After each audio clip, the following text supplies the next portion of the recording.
What's good, everybody? My name is Phatty. Welcome back to another video.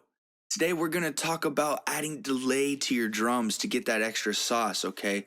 Now, this, you don't need to always put delay on your drums, but in certain cases, it can really make it stand out. I would also recommend putting delay on your instruments and other elements to really just give it uniqueness, okay?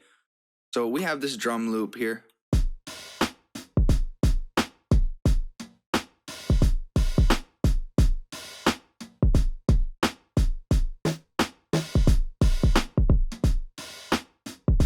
Just a nice simple drum loop. Okay, we're gonna left click the kick up here and hold shift, and then left click and drag down here to highlight all of them. Now we're gonna route this to the mixer track. So we'll go to the mixer, right click on an empty track, do channel routing, route selected channel starting from this track. Okay, now I'm gonna put this all to a drum bus, just like so. Okay, now on this drum bus, I'm just gonna put Fruity Delay 3. We're just gonna go to town on this. Okay, I would recommend putting it in mono, since it's drums, bringing the wet level down quite a bit, the actual level right here down, and then bring the smoothing up all the way. And we can either have tempo sync on or take it off. We might take it off to make it sound a little bit better, but let's see what it sounds like with it on.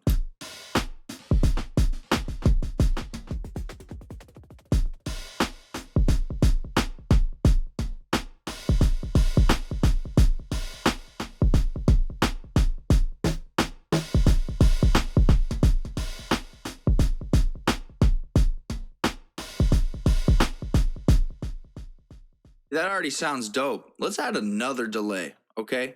This one's gonna be very low in the back, in mono, smoothing up, but we're gonna have the tempo sync off this time.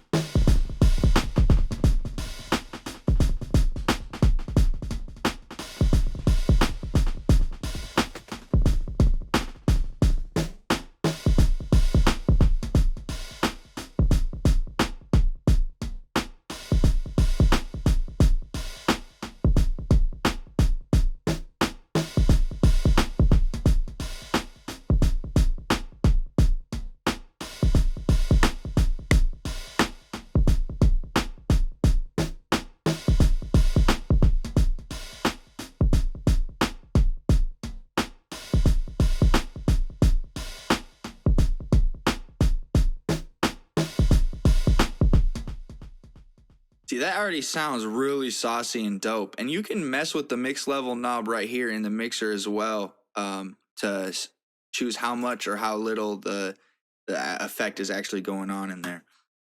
See, that's really dope. Not a lot of people think to add delay to their drums, but if you add just a little bit of delay, it could just make it even more bouncy and sound really nice. That's pretty much it. If this video brought you value, please leave a like, hit subscribe, and hit that little bell. Make sure you stay safe, stay striving, and always be getting it. Much love, y'all. Peace.